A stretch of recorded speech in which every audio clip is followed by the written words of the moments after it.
Hi guys! Today get ready for an exciting and insightful on-the-spot interview with an expert. So our topic is absolutely fascinating, localized digital marketing tailored for each location. So if you are running a multi-location business, you won't want to miss this episode.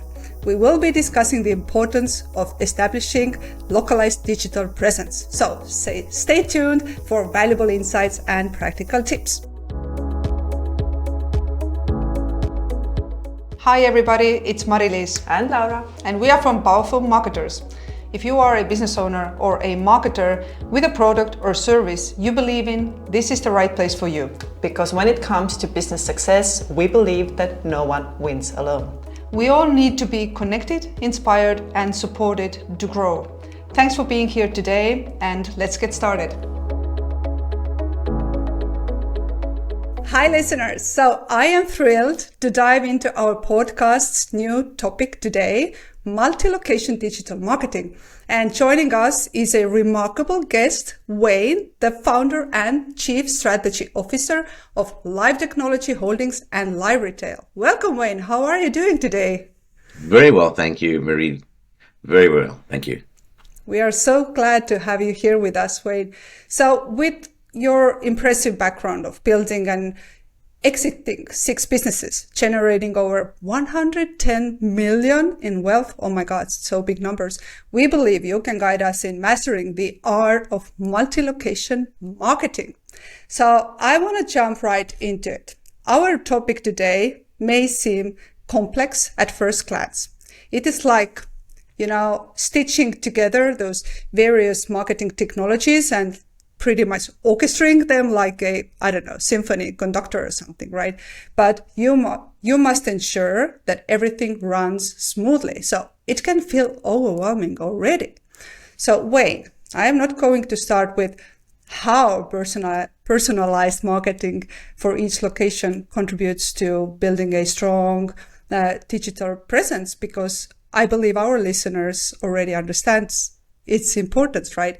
But instead, we would love to learn from you about effective strategies and tactics that businesses can implement to tailor their, digital marketing efforts to each specific location. So could you help us out here? Absolutely, yeah. So there's 2 very, very important points with respect to local marketing. So the first thing is the consumer response.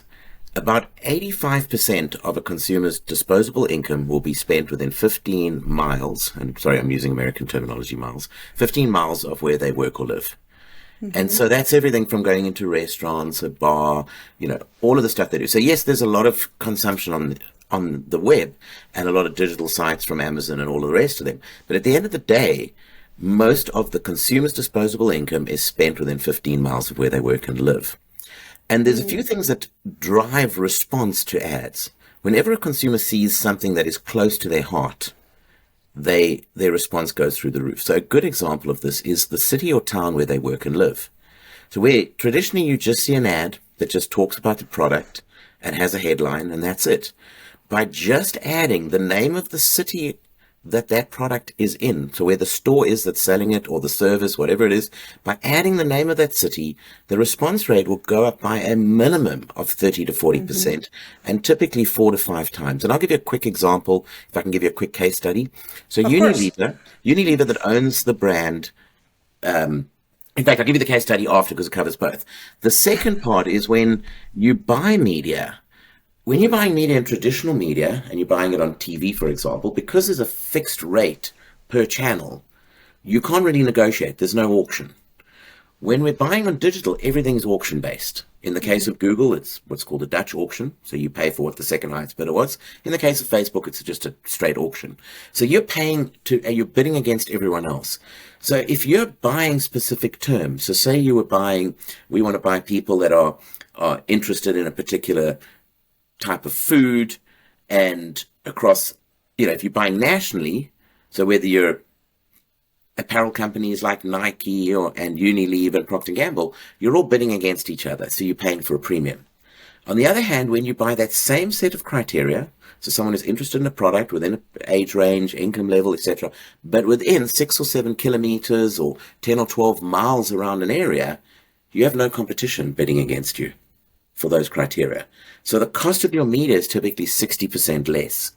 And I'll give you a great example of this. So Universal McCann was running on behalf of their client, Unilever, a campaign for Axe deodorant.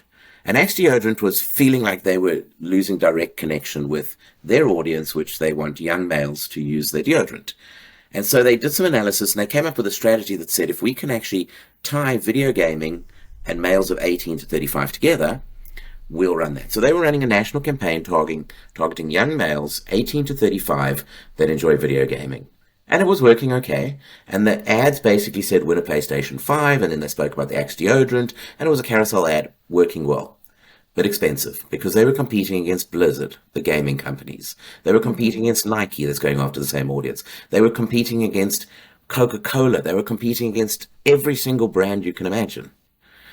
So they came to us and they said, we've actually got some trade funds that are available to spend through ShopRite, 236 ShopRite locations. And they said, how about we actually change these ads to hit specific areas where these ShopRites are to try and engage with the consumer. So let's just take an area like, for example, Huntsville. So by running an ad, which basically said win a PlayStation 5, we took the exact same creative and we simply added the city name. So now it said win a PlayStation 5 and Huntsville on the first opening carousel ad. The second thing, it actually had a picture, a storefront of the ShopRite in the shopping mall, in the strip mall. And so the response rate when the consumer saw that was up by 2.6 times. But more importantly, the cost of media was down by over 60%. Within 70 hours of starting that campaign, their registration servers failed from the load of the volume of response. Now, it's sad that they failed, but for us it was great. Everyone was running around like headless chickens going, oh, everything's down, what are we going to do? It wasn't our registration service, it was their registration service. But it shows the power of taking a national message and localizing it. Now, as a local business, the most important thing you have, and we always hear it, is location, location, location. Mm-hmm. And the reality is you need to make sure you market that location. So every ad you run has to include the name of a city or town, because people that recognize that will respond and be engaged much higher. And the second thing is, when you buy your advertising, you need to hyper-target it. And in digital, the more targeting elements you have, the better it is, because you reduce your cost, because you remove competition. There is so much unsold inventory on Facebook, on Google Display Network, on Twitter, on LinkedIn, on every one of these social media and digital display sites, that you always get the best deal if you add all the targeting elements. And that all sounds complicated, but I can address that, in at another question. No, that's very good. It all comes down to being more efficient. This Absolutely. Is what I hear you saying. And Absolutely. For our listeners from Europe, I just Googled that 15 miles is 24 kilometers. Sorry, yeah. No worries. I grew up on the metric system, and I love the metric system, but I moved to America and I had to move to the imperial system, and I had no choice. And I forgot. Yeah, no worries. No worries. Don't worry. I should know the both, metric systems by head, but I don't still. So, yeah. But I wanted to ask if a business operates in different countries and using different languages, how can they, actually navigate localized digital marketing in such diverse environments? I mean, can you talk about maybe you have some case studies here as well? Absolutely. So ironically enough, talking to the customer in their own language is another thing that is close to their heart. So if you look at in the US, most of the ads that are run are typically English, yet we have a huge diversity of languages and people. And, every single state actually has a different way of saying things. And so the minute you actually address the terms and the language and change the language, the response rate also goes through the roof. So think of it almost as you've got this peg that you're just moving up the ladder. And every time you move it up the ladder, you do something well. So if you talk about the city or town that's close to the people and you mention it in the graphics, not just in the copy above the ads and below the ads, the consumer is drawn to the actual graphical element. If you include a picture in the ad, the peg moves up again. If you use their own language, you can move this peg up 5 times, because talking to someone in their own language, and it's really not that hard, as long as you actually have the artwork, and we use AI to generate all of that for us. And I can talk about how we set it up for a brand. But in essence, what what LiveRetail does is, and it's some of the experience that we built over the years. We sold some businesses to some other companies all around digital marketing. And one of the things we realized is that the big enterprises have a lot of bureaucracy, are very slow at moving. So we actually turned the model on its head. Just getting the brand guidelines to set up a business is very hard at the enterprise level, at the group level. So we actually said, how's the easiest way of getting the colors for the brand, the styles and everything else? And we send out an AI crawler to their website. It goes and it collects all the colors, and it actually builds a digital version of their brand guidelines from their website, because their website is their brand. And from that, it then goes and builds localized ads for every entity of that business. So I hear you are talking about narrowing down your focus. You know, you narrow down the city you are, and you really come down to all the details, like what's your name and how old you are and what kind of coffee you like in the mornings, Exactly. right? Correct. And it's a combination of both demographic targeting and intent-based targeting. So, for example, we've got some clients that are actually targeting based on certain circumstances. So we can target people that are actively searching for a new motorbike. And we work with Harley Davidson and a few other brands and their dealerships. And so what happens is the ads now are only targeting particular individuals at certain income levels that are actually looking for a motorbike. But we can even target people that are looking for a competitive motorbike. And we can convince them. So the ad that shows them, and it has to be location based. So if they're looking for example, an Indian motorbike and Harley wants to win them across, it's a matter of actually saying, you know, Harley, these are the headlines of Harley that actually beat the Indian. So that's fascinating what you're sharing. And I was pretty sure we will talk about AI part here. and I know that for our listeners, it might sound, you know, too overwhelming right now, because it seems like we need to do or know so many things, how to actually narrow down the focus. So tell me, how do you work with your clients? I mean, if I come there and I say, hi, Wayne, I don't know what to do, but I want to localize my digital marketing. So interestingly, one of the eureka moments I had when we looked at this LiveRetail model, the hardest thing is to start from nothing and try and do something. So if I'm not an expert in a field, I start with a blank piece of paper and I'm overwhelmed. I don't even leave the target.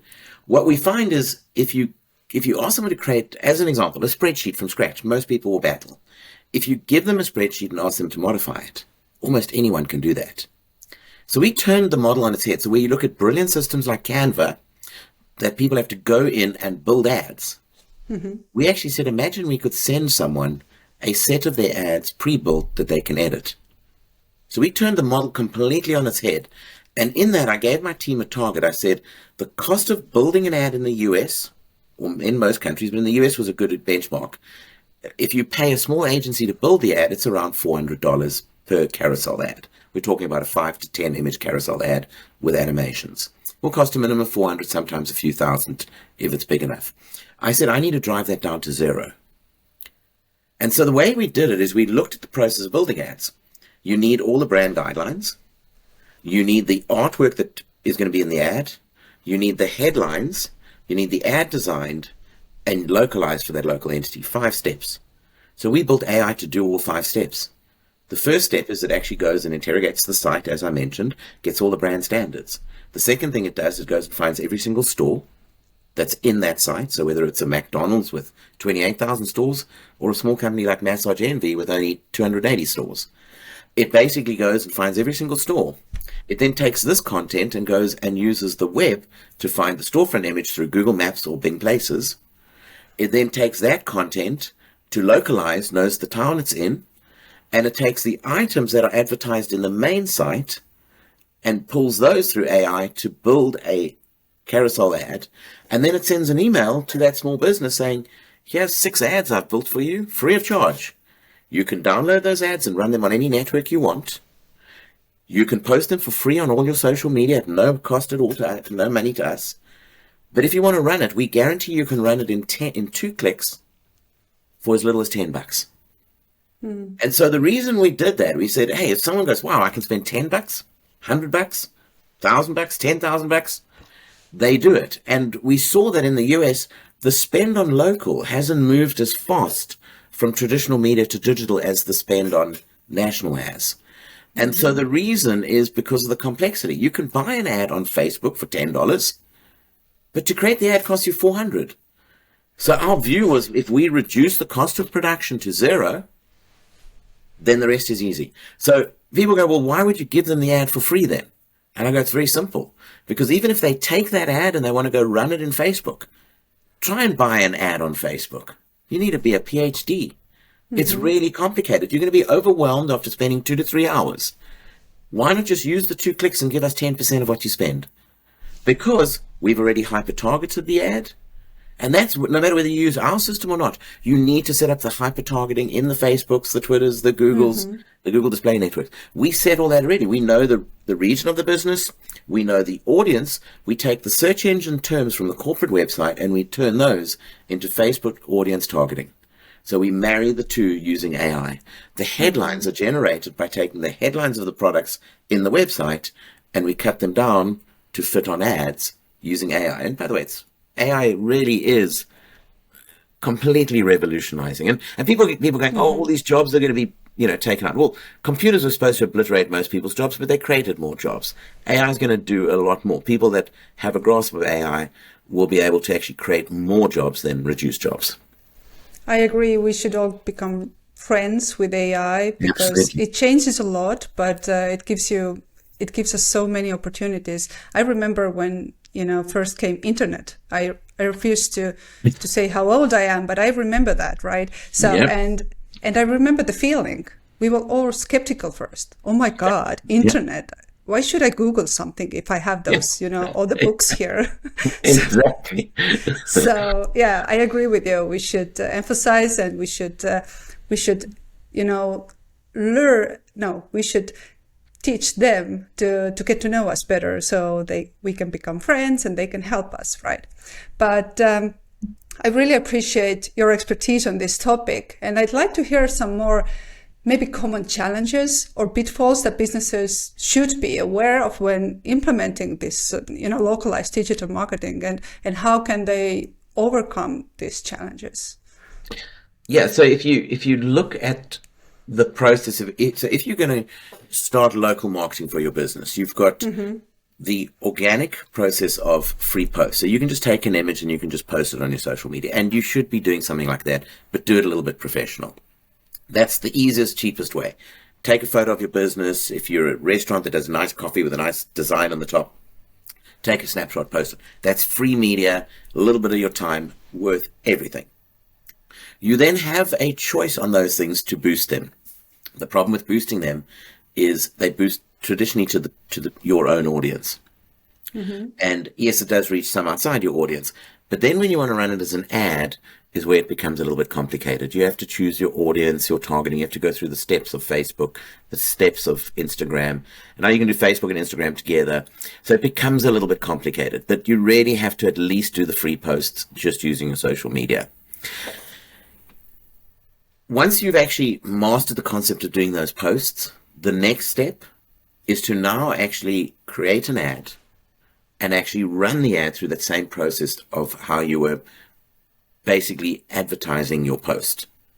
So you actually do targeted ads. That becomes sadly exponentially more complicated because now you have to figure out a multi-image carousel ad and you have to figure out how to upload it into a zip file and you have to figure out how to get it into Facebook and Instagram. And then when you're on the Google Display Network, you have to understand the difference between every ad format and you have to get through all the trees and figure it out. You've got digital display. There's a whole bunch of different things that happen.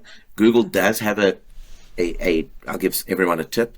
Standardize on carousel ads. What carousel ads is multi-image ads which can have video in them, but they're multi-image. And the reason you want those carousel ads is they help with engagement.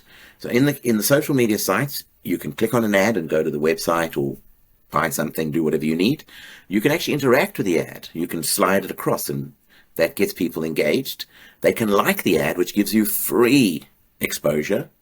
they can share the ad, which is even more valuable because people only share ads to applicable other people that are interested in the ad. Sharing an ad is huge. You can't do that on the Google Display Network. And that's why social media is way more cost effective. We support all, but social media is at least 60 to 120% more effective when you're doing localized advertising. So they can share it, and they basically can, once they've interacted with that ad, you get that information. So that's the other thing that you need, is to know how the ads are responding.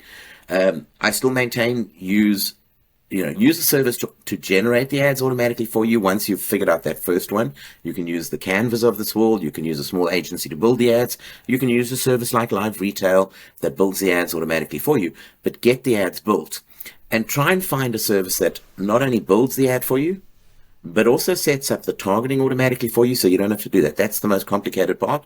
And then sends the ad to Facebook and Instagram and all those networks without you having to do all that work, and then gives you the results without you having to go dive into the forests of all of these different platforms. Because you will go look at Facebook, it'll be in a different format to what Twitter is, to what Snapchat is, to what TikTok is, to what Google Display Network is. They're all different, and now your head spins as you're trying to bring them all together. So you need a service that brings all that data together so it can tell you what works. But you don't even have to get that complicated. Our view is technology is there to remove the complication, and that's what our goal was to build something that made all of that go away. It built the ads automatically, no technical involvement required. It targets the ads automatically, no technical involvement, but you can still change it. It traffics the ads to those things. It then grabs all the data and consolidates it and presents it in one form, one performance report. That is so great. It is so valuable what you are sharing here right now. I was just thinking maybe there are some very certain resources you can, recommend or provide further learning on this topic, really, or should we just go to your website? It's always. I always recommend YouTube as the best resource for learning stuff. So basically doing all types of little searches on YouTube really do help. Podcasts are a phenomenal way, literally having the option to listen to things and get those tips, consolidate information very quickly. And then, of course, go visit LiveRetail.com and you'll see how easy it is. You'll be presented with over 700 brands. And as long as your brand is there, you click on the brand, you choose your location, you're presented with all your ads ready to run in 3 steps. If your brand isn't there, you can request your brand. And for LiveRetail, you need a minimum of 4 stores before we set the brand up. And we set the brand up at no charge because our AI does it all. But if it is, contact, fill the contact form. If you want more info, that's easy enough. But yeah, and it's www.liveretail.com. Okay, thank you. And if listeners want to connect you online, where can they find you? Yeah, they can send me an email to wreuvers, which is WREUVERS @liveretail.com. Perfect. So, and ask me questions. I'm always open. I love giving feedback. We've invested in a bunch of companies and we've been very, very lucky. So, yeah, thank you. And as a wrap up today, if there were like one key takeaway you would like our listeners to remember about this multi-location digital marketing, what would it be? The emotional tie of location. Every single ad must include at a minimum the name of the city and town, the school that someone went to, and then add other information. If the name of the city and town is vital, if you can include the school they went to, things that are closely emotionally tied to them. And if you can include a picture of the area that they would recognize, those all increase response. And location. The key thing is include the city name. That is strong and powerful. Thank you so much, Wayne, for being here with us today. I do actually have one other thing. I don't know if I can add this. But sure. Yeah. So one of the things for us, we, as I mentioned, we've spun out a bunch of businesses and sold them, and LiveRetail is our latest iteration. We spun LiveRetail out of LiveTechnology in November, and we launched a regulation CF crowdfunding to allow the small businesses that use our service to become shareholders. And there's really 3 reasons for that. A person that uses our services is always a great advocate, but a person that is a shareholder and uses the system is a phenomenal advocate. They promote it, they give us feedback, they become part of the team, part of the family, and they catch the ride up. So we made a decision that, the whole concept of crowdfunding investments is exploding in the US. So we turned it on and we allocated a small portion of the business to allow these folks to catch the ride with us. So if anyone is interested, we would prefer they were a business that used our service or were involved in marketing. Then please go to the invest page, which is liveretail.com/invest. And there's the full deck there. It shows everything. And, it's fairly easy to invest. And we were lucky enough to raise over 50% of our raising. We hit $1.4 million in a matter of weeks. And, there's still $1 million available. Wow, love that. Thank you, Wayne. What a great opportunity for our listeners. So thank you so much for sharing, and thank you for your time once again. Cool. Thank you, Marie. Thank you very much. No one wins alone. Be supported, inspired, and connected with our community 24/7. Find the link in the show notes.